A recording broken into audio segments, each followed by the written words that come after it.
किनारे को मिला दूं उस किनारे से, धरा के इस किनारे को मिला दूं उस किनारे से, उतरता चांद आंगन में हमारे ही इशारे से। कहे हैं लोग दुनिया के, कहे हैं लोग दुनिया के, जरा आकर के तुम देखो। कहे हैं लोग दुनिया के, जरा आकर के तुम देखो। मेरा चेहरा हुआ रोशन गगन के उस सितारे से, मेरा चेहरा हुआ रोशन गगन के उस सितारे से। आसमान की ऊंचाइयां, अंतरिक्ष की ऊंचाइयां और समुद्र की गहराइयां हमारा इंतजार कर रही हैं। किस लिए?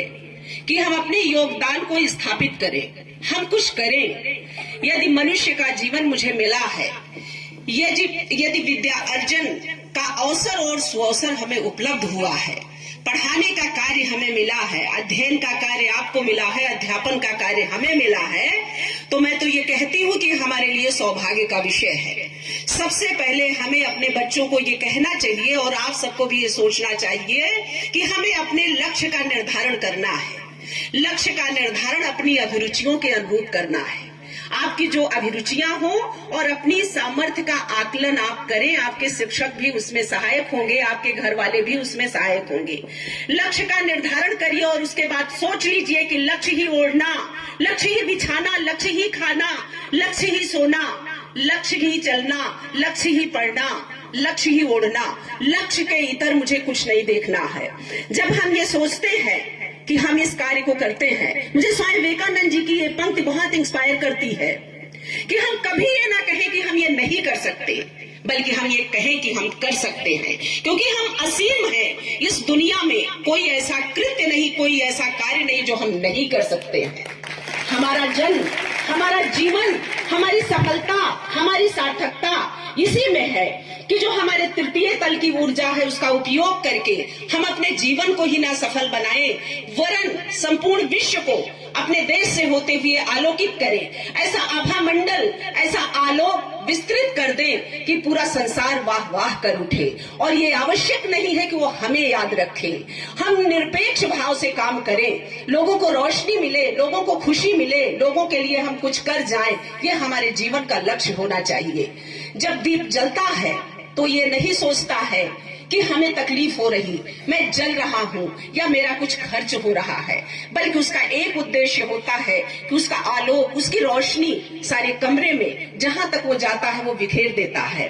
तो हमें लगता है कि आपका जो जन्म हुआ है, खासकर ये जो हमारी छात्राएं बैठी हैं, जो हमारे छात्र बैठे हैं, नौनिहाल है, ये एक दौर था कि जब कहा जाता था कि पढ़ोगे लिखोगे होगे नवाब, खेलोगे कूदोगे होगे खराब। मैं कहती हूँ कि अब दौर बदला।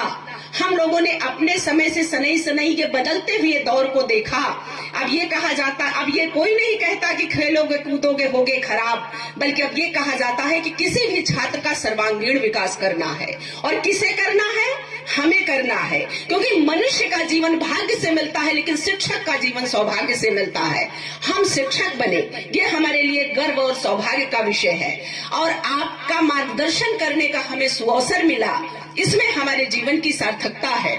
तो हमें लगता है कि अब हम आपके सर्वांगीण विकास में वो चीजें भी याद रखें। जब मैं अपने दौर को उलट कर पलट कर और गुजरे हुए पलों को मुड़ कर देखती हूँ, तो मैं सोचती हूँ कि मैं बहुत अच्छी गायिका थी, मैं बहुत अच्छी राइटर थी, मैं बहुत अच्छी अभिनेत्री थी, मैं बहुत अच्छी खिलाड़ी थी, और विद्यालय में भी मैं अपने टॉपर थी।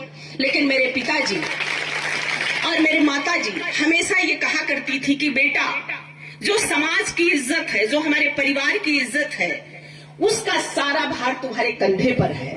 लड़की के चरित्र को इतना सीमित करके रख दिया गया था, इतना संकुचित करके रख दिया गया था कि अगर ये सुनने को मिल जाए कि हमारी बेटी ने किसी लड़के को कहीं पसंद कर लिया और उससे बात कर लिया, तो उनकी जो सारी इज्जत थी वो धूमिल हो जाती, वो समाज में मुंह दिखाने लायक न रहते।